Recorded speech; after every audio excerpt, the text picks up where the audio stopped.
Bosnia and Herzegovina lost their first group game. They have 4 points. They are through to the round of 32. Curacao drew 1 game and lost 1. They might still advance to the knockout stage. In any previous World Cup, both of those teams would be going home. In 2026, they're still alive because the tournament has a new rule that most fans don't fully understand yet, and it changes everything about how the group stage works. It's called the Round of 32, and it is the reason why, right now, matches that look irrelevant are actually deciding who reaches the quarterfinals. Here's what changed. In every World Cup from 1986 to 2022, the group stage produced 16 teams that advanced to the knockout round. Top 2 from each group, everyone else went home. Simple.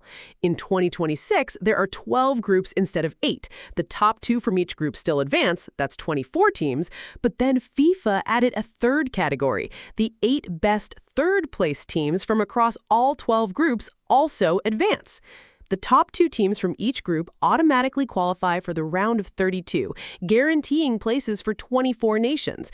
They are joined by the 8 best third-place teams, completing the 32-team knockout bracket. That means 32 teams reach the knockout stage, which means there's now an entire extra round before the round of 16, a round of 32 that didn't exist in any previous World Cup. After the group stage, there will be 12 third-place teams, 1 from each group. The 8 best third-place finishers qualify for the knockout stage, while the other 4 are eliminated. Those 4 are the only third-place teams that go home. Everyone else gets another match. The mechanism for deciding which third-place teams advance is worth understanding because it's creating drama across the entire tournament simultaneously. Third-place teams are ranked using the following tiebreakers in order: points, goal difference, goals scored, team conduct score, and FIFA World Ranking. That last part, goal difference and goals scored counting across all 12 groups, means a team playing in one city is directly affected by a result happening in another city at the same moment. A goal scored by Ivory Coast in Group E can eliminate a third-place team from Group K that hasn't even finished their match yet. The result is that nearly every group stage match remains meaningful until the final whistle. A late goal can improve a team's goal difference, increase its points total, or help it win a tiebreaker that ultimately determines whether it reaches the round of 32. This is genuinely new. In the old format, once you were mathematically eliminated from first and second place, the final group game was meaningless. In 2026, you might be fighting for every goal in the 90th minute just to improve your goal difference against teams in groups you've never heard of. There's a tactical consequence that's already showing up in this tournament. In previous World Cups, a team that had already qualified going into their third group game might rest their best players.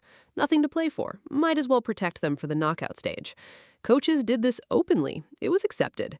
In 2026, that logic is more complicated. If you win your group, you earn a significantly better side of the knockout bracket. You play a third-place team in the round of 32, which is easier than facing a group runner-up. If you finish second, your round of 32 opponent is stronger. The difference in bracket positioning between first and second place is measurable in terms of how far you might go. In the round of 32, 4 of the group winners play group runners-ups. The other group winners play the third-place qualifiers, a noticeably easier match on paper. So even with qualification secured, winning the group still matters. And winning the group requires playing to win in that third match, which means resting your best players carries a real cost. The creation of a round of 32 and the 8 best third-place teams out of 12 advancing as a result has made it much harder to project teams' paths through the World Cup. That's the honest summary. This format is more complicated, more interconnected, and more unpredictable than anything the World Cup has used before. A team finishing third in their group can reach the quarterfinals. A team that loses a game in the group stage can still win the World Cup. No previous World Cup champion has ever lost a match before the final. In 2026, a team could lose in the group stage, scrape through as a third-place qualifier, and then win 4 knockout matches in a row to lift the trophy. It's never happened. It's now possible for the first time.